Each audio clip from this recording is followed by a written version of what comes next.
गुलाम बादशाह सुंदरी की आने वाली किस्त में एक ऐसा दिलचस्प मोड़ आने वाला है जो नाजरीन को मुकम्मल तौर पर अपनी गिरफ्त में ले लेगा, क्योंकि इस किस्त में आप देखेंगे कि डॉक्टर गुलाम किस हद तक सुंदरी के बाप की जान बचाने के लिए कोशिश है और किस तरह वो हर मुमकिन तरीका आजमा रहा है ताकि इसकी बीमारी का इलाज हो सके। और इस मकसद के लिए इसे 4 लाख रुपए दरकार है, जो कि एक बड़ी रकम है और हासिल करना इंतहाई मुश्किल हो रहा है। यही वजह है कि गुलाम हर दरवाजा खटखटाता है, हर मुमकिन जरिया आजमाने की कोशिश करता है,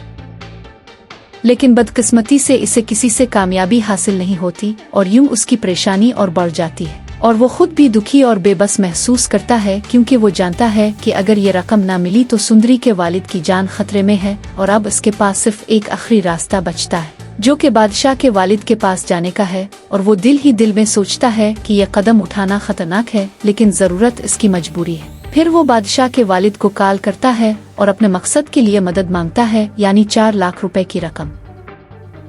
जिस पर बादशाह के वालिद निहायत गुस्से में आ जाते हैं और सख्त अल्फाज में इसे डांटते हैं। कहते हैं कि ये तुमने क्या नया काम शुरू कर दिया है कि लाखों रुपए मांग रहे हो, और अगर तुम मजीद मुझसे पैसे मांगोगे तो मैं तुम्हें और तुम्हारी माँ को जिंदा नहीं छोड़ूंगा। और वो अपने सख्त लहजे में गुलाम से सवाल करते हैं कि तुम किस हक से ये पैसे मांग रहे हो, लेकिन गुलाम हौसले से और पुख्ता अंदाज में जवाब देता है कि सरकार,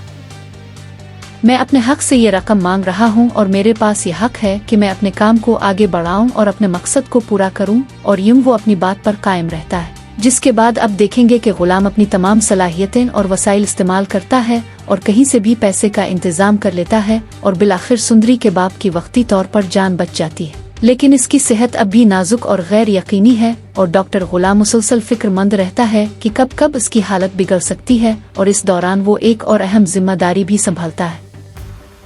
यानी इससे एक वदा लिया जाता है कि वो सुंदरी को महफूज तरीके से सुंदरगढ़ तक पहुंचाए, क्योंकि इस वक्त सुंदरी भी एक अमानत के तौर पर गुलाम के हवाले है और ये अमानत यानी सुंदरी की हिफाजत गुलाम के लिए सबसे बड़ी जिम्मेदारी बन जाती है और वो इस वादे को पूरा करने की हर मुमकिन कोशिश करता है। इस दौरान सुंदरी की खुद भी जज्बाती कैफियत पेचीदा हो जाती है, क्योंकि वो बादशाह को पसंद करने लगी है, लेकिन इसे हकीकत नहीं मालूम कि गुलाम के साथ जो लड़की है और जिसके वालिद का इलाज हो रहा है वही सुंदरी है जिसे इसका दोस्त बादशाह पसंद करता है। और यही तजाद के गुलाम भी ये नहीं जानता कि इसके साथ जो लड़की है वही सुंदरी है।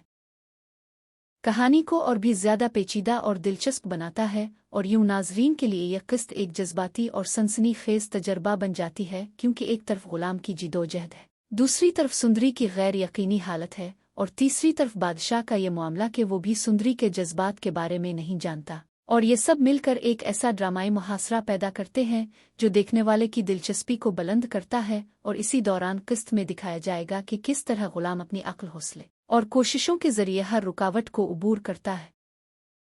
चाहे हालात कितने भी मुश्किल क्यों ना हों, और किस तरह वो वक्त पर दुरुस्त फैसले करता है ताकि सुंदरी और उसके वालिद दोनों की हिफाजत हो सके। और साथ ही ये भी दिखाया जाएगा कि इंसानी जज्बात, दोस्ती, मोहब्बत और कुर्बानी किस हद तक अहम और पेचीदा हो सकते हैं, और ये कि हकीकी इम्तिहान तब आता है